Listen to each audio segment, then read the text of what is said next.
Hello, my name is Ayana Hayes, and today I will be presenting the Auriga constellation. It is known as the Charioteer in the Sky, which I will go over in just a second here. Now, the Auriga is a constellation that is made up of stars that form the shape of a pentagon. It is right above the Taurus constellation. In fact, the bottommost star in the pentagon of Auriga is what's known as El Noth. And that star actually belongs to the Taurus constellation. So these two constellations share stars with one another. Now, where can we find the Auriga constellation? It's located in the first quadrant of the northern hemisphere and can be seen during the winter months. Its official celestial coordinates are about 6 hours right ascension and 45 degrees declination. Auriga is highest in the sky, particularly around February, in the northern west sky for a few hours after the sun sets. It is also the site of the galactic anticenter, which is known as the point in the sky that is opposite to the center of the Milky Way galaxy. And it can be seen from almost anywhere on Earth and all inhabited countries. However, there are some instances where it is unseeable from extremely far south locations because of its northern location.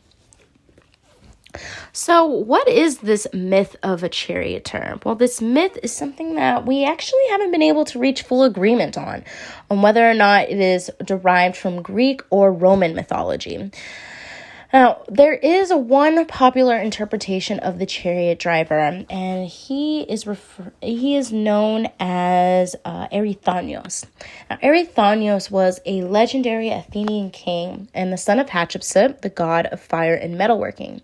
Erythonios was rejected by his father and raised by the goddess Athena, who then taught him to train horses along with other valuable skills. He became the first person to harness 4 horses to a chariot, and Zeus was so impressed by these skills that he decided to place Erythonios among the stars. Most of the popular stories of Auriga never mention goats, even though he's always depicted with one. However, the oldest legends do state that Auriga was once a goat herd and a patron of the shepherds, which could potentially explain their presence. Now, as I stated before, there is a little bit of misconceptions, a little bit of disagreement as to what the actual story of Auriga is. In fact, there are 3 different identities for the charioteer in different mythological stories. The first being Hippolytus, who was the son of Theseus, who was killed in a chariot accident. The second is the one I had mentioned earlier, Erythonios. And the last possible identity of this charioteer is Myrtilus, who was the charioteer of King Anomus of Pisa. So, we have a multiple identitied constellation, but the most accepted identity is that of Erythonios. In addition to its multiple identities, it also has multiple stars that make up this constellation, 10 to be exact. The most popular of the stars is Capella, the brightest star in the constellation and the 6th brightest star in the sky. Now, Capella is a yellow, just like the sun. However, it is a yellow giant, unlike the sun, and it is located 42 light years away from us. Capella is actually constructed of 4 stars, 2 faint binary dwarfs, and 2 large binary stars. And the Capella is also sometimes referred to as the goat star as a nod to its mythology. Now, there are some very interesting objects in Auriga. The first being the Epsilon Aurigi. The Epsilon Aurigi consists of 2 eclipsing binaries that lie side by side. And it's an unusual eclipsing binary system because it comprises of an F0 supergiant and a companion that is generally accepted as a huge dark disk that is orbiting a star. It has an unusually long period of, viewing window, so that has given it the opportunity to be studied intensively.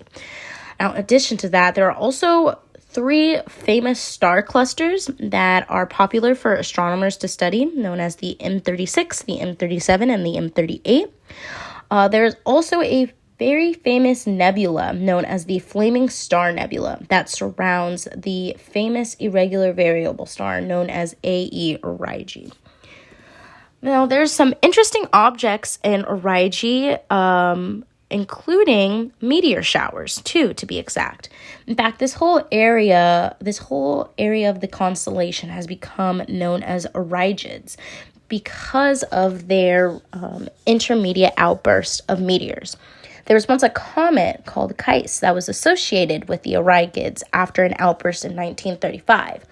The Aurigids are typically a placid Class 2 meteor shower, but they peak in the early morning of September 1st and begin every year on August 28th.